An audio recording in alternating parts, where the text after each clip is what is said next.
Hello friends, Neha એજ્યુકેટરમાં આપનું સ્વાગત છે.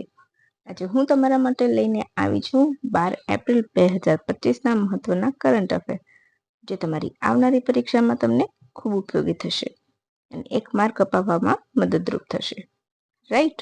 તો એ પહેલાં એક રિક્વેસ્ટ કે સૌથી પહેલાં વિડીયોની શરૂઆતથી લઈને અંત સુધી જરૂરથી જોજો, જેથી કરીને તમને વિડીયોના કન્ટેન્ટ અંગે માહિતી મળી રહે.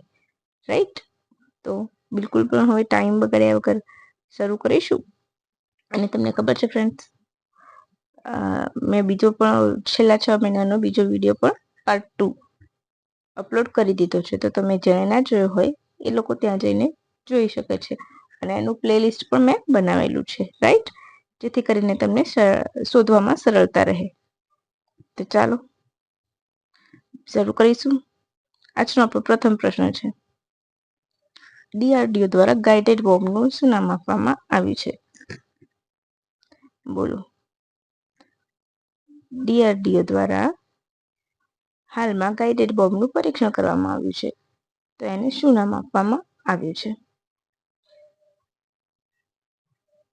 બોલો. ખ્યાલ હોય તો કહી શકો છો, પછી હું તમને આન્સર આપીશ જ.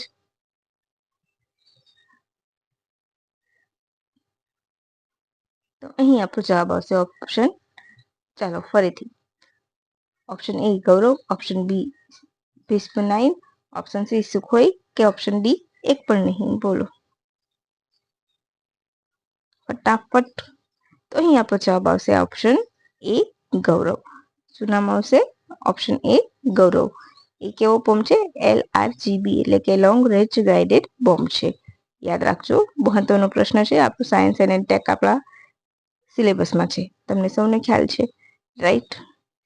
તો એના માટે થઈને આ ક્વેશ્ચન આપણો મહત્વનો બની રહેશે. હવે આપણે એના વિશે જોઈશું કે સુખોઈ 30 MKI દ્વારા એને ડિપ્લોય કરવામાં આવ્યો હતો. શેના દ્વારા? તો સુખોઈ 30 MKI દ્વારા એને ડિપ્લોય કરવામાં આવ્યો હતો. ક્લિયર? LRGB એટલે કે લોંગ રેન્જ ગાઇડેડ બોમ્બ છે. 1000 કિલોગ્રામ ક્લાસનો છે. 100 કિલોમીટર દૂરથી પણ એને લક્ષ્ય પાર પાડ્યું હતું અને વાહન ઉપર એને ચાલતા શિપ ઉપર એને નાખવામાં આવ્યું હતું. અને તમને ખબર જ છે બધા પરીક્ષણ ક્યાંથી થાય છે? મોટા ભાગે ચાંદીપુરથી. રાઈટ? હવે નેક્સ્ટ ક્વેશ્ચન તરફ વધીશું. ભારતે નક્સલ મુક્ત ભારત માટે કયા વર્ષનો લક્ષ્યાંક નક્કી કર્યો છે? Option A 2025 March 2025, option B December 2025, option C March 2026 કે ઓપ્શન ડી માર્ચ 2030. આજે મેં નીચે ડાર્ક આન્સર નથી કર્યા ફ્રેન્ડ્સ, થોડીક તબિયત મારી હમણાંથી ઇસ્યુ ચાલે છે એટલા માટે. પરંતુ તમારું ભણવાનું ના રોકાવું જોઈએ, એટલા માટે જે નિયમિત જોવે છે વિડીયો એ લોકો માટે આ ભલે ઓછા હશે તો ઓછા, એ પણ મને ચાલશે, પણ મને ખબર છે નિયમિત વિઝિટર્સ છે જ, તો એમના માટે પણ હું મહેનત કરીશ. રાઈટ? અને હા ફ્રેન્ડ્સ, વિડીયો ગમે તો લાઈક કરજો, શેર કરજો, સબસ્ક્રાઇબ કરજો અને સ્ટેટિક જીકે જોતા રહેજો. સ્ટેટિક જીકે ઘણી વખત જોડકામાં 1 માર્કમાં પૂછાય છે ને, ત્યારે આપણે કન્ફ્યુઝ થઈ જઈએ છીએ. એક પણ આવડતું હશે ને તો આપણું કામ બની જશે, એટલા માટે કહું છું. બરાબર? સ્ટેટિક જીકે જોવાનું એટલા માટે કહું છું કે ઘણી વખત 1 માર્ક્સમાં એ પૂછાતું હોય છે. મારું જે પ્રીવિયસ મેં બનાવ્યું હતું, વિવિધ ઘાટ ઘાટ નહીં પણ વિવિધ પાસ પૂછાય છે, તો એ એક્ઝામમાં આવેલું છે. રાઈટ? તો તમારે એક વખત આ બધા જોઈ લેવા.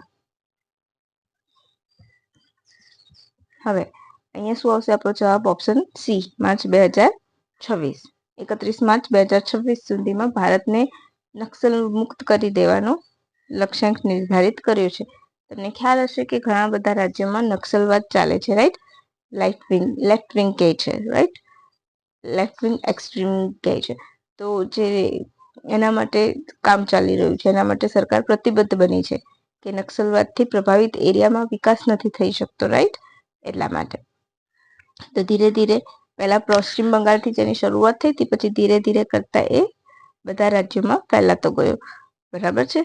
તો નક્સલ મુક્તિ ભારત અભિયાન from red zones to growth corridors, એ ટેગલાઇન સાથે ચાલુ કર્યો છે. લેફ્ટ વિંગ એક્સ્ટ્રીમિઝમ સામે ઝીરો ટોલરન્સ નીતિ શરૂ કરી છે. તમને ખ્યાલ હશે કે હમણાં જ કર્ણાટકના ચિકમાલંગુરના જિલ્લાના અંતિમ નક્સલી હતો, એણે આત્મસમર્પણ કર્યું છે. તો તમને ખબર છે, નક્સલીને આત્મસમર્પણ કરે તો 7.5 લાખ રૂપિયાનું વળતર પણ આપવામાં આવે છે. તેમજ સ્કિલ પેકેજ માટે એમને સ્કિલ ડેવલપ કરવા માટે એમને તાલીમ આપવામાં આવે છે. તેમજ 5,000 રૂપિયા માસિક પણ આપવામાં આવે છે. આ બધાની હેઠળ એ લોકોને નક્સલ છોડવા માટે પ્રેરિત કરવા માટે શરૂ કરાયું છે. બરાબર છે.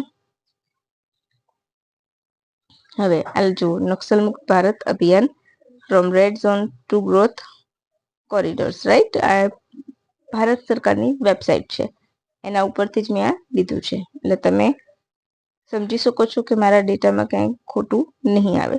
મોસ્ટલી બધા જ ડેટા ભારત સરકારની જે પણ વેબસાઇટ હોય છે એની હું ફોલો કરું છું, અને ફોલો કર્યા બાદ જ તમારા માટે હું ડેટા લઈને આવું છું. જ્યારે ડિટેલ વધારે આવશે ત્યારે ઉપરથી આપવાનું હશે તો હું ઉપરથી પણ આપી દઈશ માહિતી, અને પછી જ્યારે ડિટેલિંગ આવશે ત્યારે ડિટેલ પણ કરાવીશ.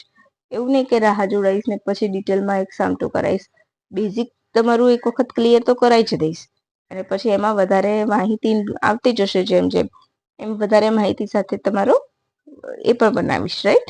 હવે ISA એટલે કે ઇન્ટરનેશનલ સોલાર એલાયન્સ સાથે ભાગીદારીના ભાગરૂપે CPF પર હસ્તાક્ષર કરનાર પ્રથમ આફ્રિકન દેશ કોણ બન્યો છે? બોલો. એ તો તમને સૌને ખ્યાલ હશે. ISF ની સ્થાપના ક્યારે થઈ હતી? બોલો. તો CPF ઉપર હસ્તાક્ષર કરનાર પ્રથમ આફ્રિકન દેશ કોણ છે? યુગાન્ડા, નાઇજીરિયા, મોરિશિયસ કે એક પણ નહીં? તો અહીં આપણો જવાબ આવશે મોરિશિયસ. કોણ આવશે? મોરિશિયસ આવશે. યાદ રાખજો. હમણાં આપણે મોરિશિયસ સાથે ભારતીય દેશના વડાપ્રધાનશ્રીએ મુલાકાત કરી હતી.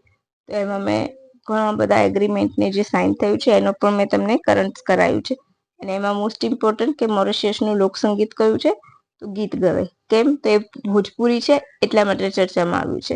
મોરિશિયસમાં ગિરમિટિયા તરીકે ભોજપુરી જતા હતા અને ત્યાં જ વસ્યા, એટલે ભોજપુરી ભાષાનું ચલણ પણ મોરિશિયસમાં ચાલે છે, રાઈટ. અને એટલા માટે જ ત્યાં ગીત ગવાઈએ તેનું લોકસંગીત બની ગયું છે, અને જેને યુનેસ્કોના કયા વારસામાં સ્થાન મળ્યું છે? ઇન્ટેજેબલ લિસ્ટમાં, એટલે કે અમૂર્ત વારસામાં, રાઈટ. ગીત ગવાય છે, યાદ રાખજો. અને વૈશ્વિક રૂપથી CPF એટલે કે કન્ટ્રી પાર્ટનરશિપ ફ્રેમવર્ક પર સાઇન કરનાર ચોથો દેશ છે. તો પ્રથમ 3 Bangladesh, Bhutan, Cuba, right. ISA ની સ્થાપના ક્યારે થઈ હતી? આપણા વડાપ્રધાન નરેન્દ્ર મોદી દ્વારા અને ફ્રાન્સના દ્વારા એમની પહેલ છે. ઇન્ટરનેશનલ સોલાર અલાયન્સ 2015માં શરૂ થયું હતું, રાઈટ. પેરિસ જળવાયુ એગ્રીમેન્ટ હતા એ વખતે આની મૂકવામાં આવી હતી, બરાબર. આ ઇન્ટર ગવર્મેન્ટ ઓર્ગેનાઇઝેશન છે, રાઈટ. COP21માં એનો પ્રસ્તાવ મુકાયો હતો અને 22માં એના માટે એગ્રીમેન્ટ સાઇન થઈ ગયા. અત્યારે હાલ લગભગ 104 દેશો છે, રાઈટ. યાદ રાખજો. ને મુખ્ય મથક તો ભારતમાં છે, યાદ રાખજો. ભારતમાં ક્યાં? તો ગુરુગ્રામ ખાતે. Most important. પછી 2028ની ઓલિમ્પિક માટે કઈ ગેમને સામેલ કરવામાં આવી? મોસ્ટ ઇમ્પોર્ટન્ટ ક્વેશ્ચન છે. 2028ના ઓલિમ્પિક્સ માટે નીચેનામાંથી કઈ ગેમને સામેલ કરવામાં આવી? ક્રિકેટ, હોકી, શૂટિંગ કે બોક્સિંગ? બોલો.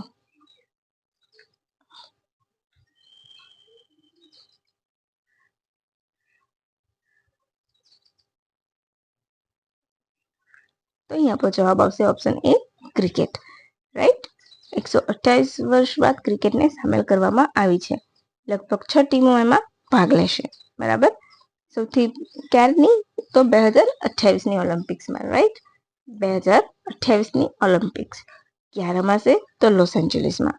તમને સૌને ખ્યાલ હશે હમણાં પેરિસ ઓલિમ્પિક્સ યોજાઈ હતી 2024. એમાં ભારતના ભીષ્મ કેટલા મેડલ આવ્યા હતા? 6 મેડલ, યાદ રાખજો. એમાં ફક્ત એક સિલ્વર હતો, બાકી બધા બ્રોન્ઝ હતા. એમાં મનુ ભાકર તો 2 બ્રોન્ઝ વિજેતા છે.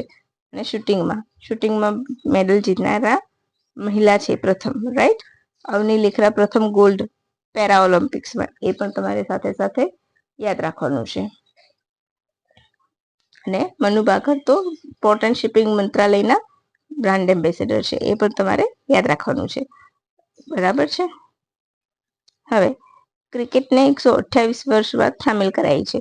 પહેલા 1900ની પેરિસ ઓલિમ્પિકમાં ક્રિકેટ છેલ્લે રમાઈ હતી. બરાબર છે.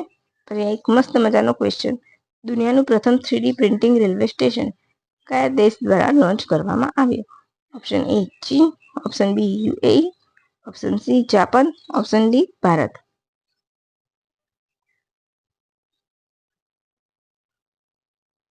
બોલો. અહીં આપણો જવાબ આવશે ઓપ્શન સી જાપાન. બરાબર છે. હું આજે તમારો બિલકુલ પણ ટાઈમ વેસ્ટ નહીં કરું, ફટાફટ તમને 10-12 મિનિટમાં મેઇન 5 પોઈન્ટ છે. તમે વિચારો છો સ્ટુડન્ટ, રોજ તમે 5 પોઈન્ટ લર્ન કરતા હોય તો 5 કરતા કેટલા બધા બની જાય અને તમારી પાસે કરંટનો ઢગલો થઈ જાય, રાઈટ. અને જ્યારે પરીક્ષા આવે ત્યારે બધો ઢગલો દિમાગમાં સેવ કર્યો હોય તો આપણને યાદ આવે, રિકોલ થાય છે. લખેલી માહિતી જોઈને આપણને હંમેશા રિકોલ થાય છે. પરંતુ કરંટ અફેરમાં હું એવું માનું છું કે પીડીએફ તમે વાંચો એના કરતાં તમે સેલ્ફ નોટ બનાવશો ને તો એનાથી બેસ્ટ એ થશે કે તમે લખશો ને તમારે મોસ્ટલી એક વખતમાં જ યાદ રહી જશે અને એને બીજા દિવસે રિવાઇઝ કરો, રાઈટ. એ જ ખરેખર તૈયારીની રીત છે. અચ્છા, જાપાને બનાવ્યું તો ફક્ત 6 કલાકમાં તૈયાર થઈ હતું. કોણે બનાવ્યું છે? તો વેસ્ટ જાપાન રેલવે કંપની દ્વારા. પર્યાવરણ ફ્રેન્ડલી છે, રાઈટ. અને જાપાનના આરીદા શહેરના રેલવે સ્ટેશન પર લોન્ચ કરાયું છે. બરાબર છે. પછી મસ્ત મજાનો ક્વેશ્ચન, પેન્કોની અરટ્ટુ શોભાયાત્રા કયા રાજ્યમાં યોજાય છે? Option A Tamil Nadu, option B Kerala, option C Karnataka, option D Andhra Pradesh.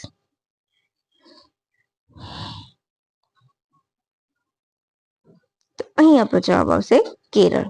શું આવશે? કેરળ.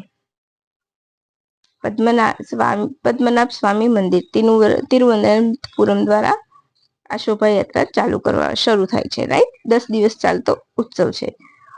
યાદ રાખજો, મોસ્ટ ઇમ્પોર્ટન્ટ ક્વેશ્ચન. કેમ? તો સાંસ્કૃતિક વારસાને લઈને. ભારતનો સાંસ્કૃતિક વારસો આપણા સિલેબસમાં છે, એને લઈને તમને સીધો એક વન લાઇનર પૂછી શકે છે, જેમ મેં પૂછ્યું છે અત્યારે એવું. બરાબર. તિરુવનંતપુરમ મંદિર કયું? પદ્મનાભ મંદિર દ્વારા આ યાત્રા કરવામાં આવે છે, રાઈટ. 10 દિવસ ચાલતો ઉત્સવ છે. ક્યાંથી થાય છે શરૂઆત? ક્યારે થાય છે? તો કોડીયેટ્ટુ ધજા ફરકાવ્યા પછી જ એ ઉત્સવ શરૂ થાય છે. યાદ રાખજો, કોડીયેટ્ટુ શું છે? એક પ્રકારની ધજા છે. બરાબર છે. હવે થોડાક ઇમ્પોર્ટન્ટ પોઈન્ટ. જસપે 2025માં ભારતની પ્રથમ યુનિકોર્ન બની. બિમસ્ટેકની ત્રીજી કૃષિ મંત્ર પરિષદ ક્યાં યોજાઈ હતી? નેપાળમાં. કૃષિની પૂછી છે. બિમસ્ટેક સમિટ પૂછશે. છઠ્ઠી તો થાઈલેન્ડના બેંકોકમાં આવશે, પરંતુ અહીંયા શું પૂછે છે? બિમસ્ટેકની ત્રીજી કૃષિ મંત્રીની, તો એમાં શું આવશે? નેપાળમાં. અને ભારત તરફથી કોણ હતું? તો આપણા કૃષિ મંત્રી શિવરાજસિંહ ચૌહાણ. એટલું યાદ રાખજો. બાયો મિશન કોનું છે? તો ઈએસએ એટલે યુરોપિયન સ્પેસ એજન્સી દ્વારા શરૂ કરવામાં આવ્યું છે. એ સિવાય કેન્દ્રીય મંત્રીમંડળ દ્વારા ભારતીય રેલવેમાં 4 મલ્ટી ટ્રેકિંગ પ્રોજેક્ટને મંજૂરી આપી છે, જેમાં મહારાષ્ટ્ર, ઓડિશા અને છત્તીસગઢનો સમાવેશ કરવામાં આવ્યો છે. તો બસ ફ્રેન્ડ્સ, આજ માટે ફક્ત આપણે આટલું જ રાખીશું. પછી વધારાની માહિતી હશે ત્યારે હું તમારા સામે બીજું કરંટ અફેર લઈને કાલે આવીશ. તો આજ માટે આપણે આટલું રાખીશું. અને હા, આ વિડીયોની પીડીએફ તમને ડિસ્ક્રિપ્શન બોક્સમાં હું લિંક શેર કરી દઈશ. એ સિવાય મેં મારું ટ્વિટર આઈડી પણ શેર કર્યું છે, ત્યાં જઈને તમે મને ફોલો કરી શકો છો. અને વોટ્સઅપ ચેનલ લિંક પણ હું મૂકું છું. જો તમે ત્યાંથી ફોલો કરશો તો હું ડાયરેક્ટ લિંક ત્યાં જ મૂકીશ પીડીએફની, જેથી તમારે પણ સરળતા રહે. ખરું ને ફ્રેન્ડ્સ? અને હા, થોડીક લાઈક કરવામાં કંજુસાઈ ઓછી કરજો. મારા વિડીયોને લાઈક કરજો, શેર કરજો, સબસ્ક્રાઈબ કરજો. કારણ કે મને ખબર છે કે હું કન્ટેન્ટ તો તમને હું સારો જ આપું છું અને સાચો આપું છું. સાચો એટલા માટે કે બધો જ ડેટા આવે છે પીઆઈબીમાંથી. પીઆઈબી અને ગુજરાતની પણ ઇન્ડિયન ગવર્મેન્ટની જેટલી પણ ટ્વિટર હેન્ડલ છે ઓફિશિયલ, એના ઉપરથી હું તમને માહિતી લાવીને આપું છું. એટલે મારી માહિતી બાબતે નિશ્ચિત થઈ જશો. ઓકે ફ્રેન્ડ્સ, તો બસ આજ માટે આટલું જ. Thank you for watching my video and bye. Have a good day friend.